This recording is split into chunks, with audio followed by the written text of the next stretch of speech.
ipagluluto ko siya ng espesyal na putahe. Well, ang espesyal na putahe ko ay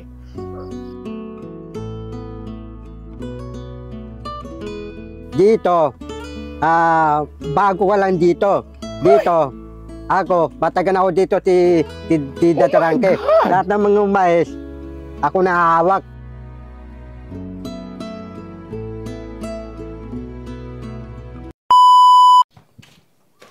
Well. Good morning sa inyong mga taga-subaybay ng Daddy Frankie. Well, nag-coffee na ba kayo or naggatas? Kasi ako naggagatas na. Well, ako muna ang magiging host nyo for today kasi alam nyo namang busy ang Daddy Frankie kasi namatayan po sila, namatay po ang kanilang lola.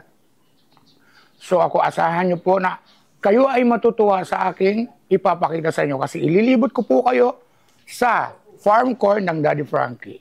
So tara! Hoy, ano bang tinatagmo mo ng bandang? Halika na! Pasensya na kayo guys ha, kasi hanggang ngayon paos pa rin ako. Sa sobrang lamig ba naman kasi dito. At saka yung, alam nyo naman, ang pinanggalingan ko, di ba? Yung natutulog ako sa bangketa, malamig kasi doon. Kaya just nagpapasalamat talaga ako kay Daddy Frankie natin na binigyan niya ako ng second chance. At saka hindi na ako ngayon natutulog sa bangketa lang. Nakakotsyon na ako ngayon at nakakwarto pa.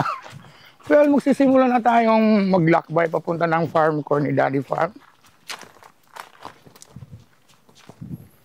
Andito na tayo. Sa kanya to lahat. Isipin nyo guys. Oh, tapos mayroon siyang magandang bahay. Ayan. Guys. Sa kanya yan lahat.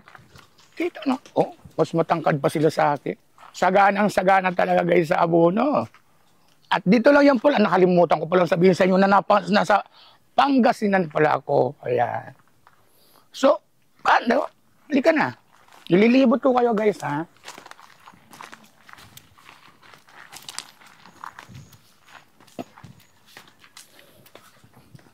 Sayang no.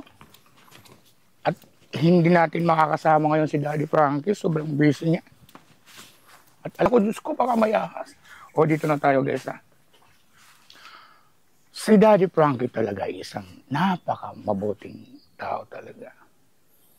Napanood ko yung ano niya vlogger, yung mga vlog na dati. Noong wala pa ako sa lansangan, nung nasa trabaho pa ako, na nakita ko na ang dami-dami niya talagang natutulungan. Alam niyo guys, noong nakita ko ni Daddy Frankie doon sa bangketa, pero hindi ko siya kilala that time. Nagulat ako nung huminto yung van sa akin kasi nangangalakal ako. Tapos nung kinausap niya ako kung sino ako, kung taga-saan ako, yun sinabi ko sa kanya. Tapos binigyan niya ako ng pera noong pangkain ang sinabi niya sa akin, babalikan niya ako kinabukasan. Totoo naman, tinupad niya naman na bumalik siya ng 10 to 11, ang usapan namin. Tapos doon nga, dinala ako, pinaparlor ako. Tapos yun, lahat. Ganang dami. Binigyan ako ng cellphone, pero nga lang, sa ang kalungkutan, nawala po yung cellphone, ninakaw. Alam niyo naman po guys, sa bangketa, hindi po talaga natin maiiwasan. Well, kaya habang nandito ako sa Pangasinan at habang busy si Daddy Frankie, ako muna ngayong makakasama. Mamaya, pupunta tayo ng palengke, pagluluto natin si Daddy Frankie ng masarap na pagkain. Kasi alam niyo naman na chef ako, di ba guys? Well guys, alam niyo noong nawala yung cellphone at saka yung pera, pero namahagi din naman ako sa mga kaibigan ko. Noong nawala yon, nagsisisi ako kasi hindi ako nakauwi ng Batangas at time. Tapos tuliro ako noon, tapos bumalik ako sa pangangalakal ulit. Saka sa panghihingi ng pera. Marungis na naman ako. Tapos yung bigay na short at saka yung damit, yung pa rin yung suot ko noon. May bitbit akong sako noon, tapos parang nangihinayang talaga ako kasi hindi ako parang nawala na ako ng pag-asa. Tapos sabi ko parang wala na talaga. Sobrang nakakapanghinayang talaga yung binigay ni Daddy Frankie na pagkakataon sa akin. Tapos nung nandun ako sa poste, sa ilalim ng overpass, yung parang mangyak-ngyak ako. Kasi iniisip ko na, dapat hindi na naulit ito yung, nandito na naman ako. Inisip ko na dapat nasa Batangas na ako. Pero hindi ko inaasahan talaga, guys. Alam nyo, yung mangyak-ngyak ako, may biglang pumarada na van. Pero hindi ko naman nakalain na sila Daddy Frank yun kasi hindi ko naman tinandaan yung plate number nun. Nagulat ako nung paghinto, bumaba ang Daddy Frankie. Tapos sabi niya sa akin, akala ko uuwi ka. Tapos nung, sabi niya sa akin, anong nangyari? Sabi ko, nawala kasi Daddy Frankie yung cellphone. Nilagay ko lang yun sa ilalim ng aking tulugan, sa ilalim ng karton. Sabi niya, yan na nga ang sinasabi ko sa'yo, dapat hinatid na lang ka namin sa terminal at dumiretso ka na ng Batangas. Sabi ko, pasensya na po talaga, hindi ko alam, nahihiya po talaga ako sa inyo. Tapos sabi niya sa akin, halika na, sumama ka na. Tapos nung nagpaliwanag na ako doon sa loob ng van, sinabi ko sa kanya na, pasensya na po. Tapos sabi niya sa akin, bibigyan ka namin ng isa pang pagkakataon. Pero sana mabago na ito. Tapos nangako naman ako sa kanya, sa inyo guys, makangako ako talaga. Makakauwi na talaga ako ng Kalatagan. Papahatid na talaga ako sa kila Daddy Frankie at sa mga mga team para masigurado na talaga na uuwi talaga ako at makakapagsimula ako ulit doon. So, guys, tingnan nyo naman. Maganda na rin na naman ang aking kutis.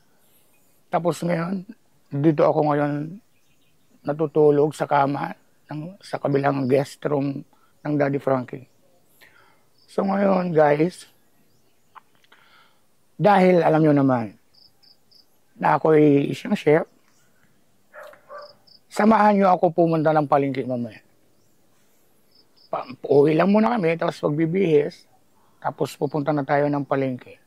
Ipagluluto ko siya ng espesyal na putahe. Well, ang espesyal na putahe ko ay pasubo ako! Oh, adil lang. Bakit? Alam mo, dito, bago ka lang dito. Dito, ako, matagal ako dito ti Datarangke. Lahat ng mga mais, ako nahahawak, istoryo ko to. Akala ko! Oh. Ang tawag ko, bago dating ka lang dito. Ako, ti Datarangke, lalagaan ako, lahat ng mga mais na, babantayan ko yung mga mais na. Istoryo ko, wala ka rapatan dito. Wala ka rapatan dito. Oh, wala ka rapatan dito. Akala ko ako na ang bagong tagapangalaga ang sabi ng Daddy Frank. Hindi, ako. Wala kang rapatan dito, ako. Ganun ba? Istoryo ko to. Tatay, lupain ko to, akin to eh. Hindi kayo lupa eh. Ibig sabihin, sampid lang pala ako. Oh. Ay, hindi po pwede. Hindi pwede, akin nyo, walang karapatan. Oh, awa kayong lote, awa kayong lupain. Ganito na lang ang gawin natin. Bakit hindi na lang tayong dalawa? Para mas masaya, di ba? Tara na! Tara na. Parang kapatid na kita, no, na banso. Tuturuan kita mag-workout. Tuturuan mo, white. Pagbalik sa Manila. Maggulay ka na lang. Gulay na lang ako. Kaya mamaya ang bibilihin ko lahat, puro gulay na. Di, pati tanton, ayaw mo. Ha? Pati tanton, ayaw mo. Hindi ako mahilig sa pansit. Ano hilig mo? Alam mo na, lalaki. Cup noodle, hilig ka, cup noodle. Seafood. Seafood. Oo. Ate, party cup noodle. Party cup noodle. Ay, hindi ko, yung Korean na, no? Ha? Korean noodles, spicy yun. Kano yun? Yun ang hindi ko alam. Mura lang yun eh. Nakakain ako eh. Nakakabili ka na nun. Oo. Tapos mo ko tinatanong. Maingan. Maraming sili. Okay lang. Sanay ako eh. Hindi mamaya, bili tayo ng maraming sili. Well, dito na tayo sa bahay ni Daddy Franco. Bye! See you later, guys. Well. Hello. And good morning again, ha? See you. Alalahanin, tandaan nyo, ha? Ako muna ang magiging host for today. Kasi busy ang Daddy Franco. Bye! Mwah! Mahal ko kayo. I love you. God bless. Bye!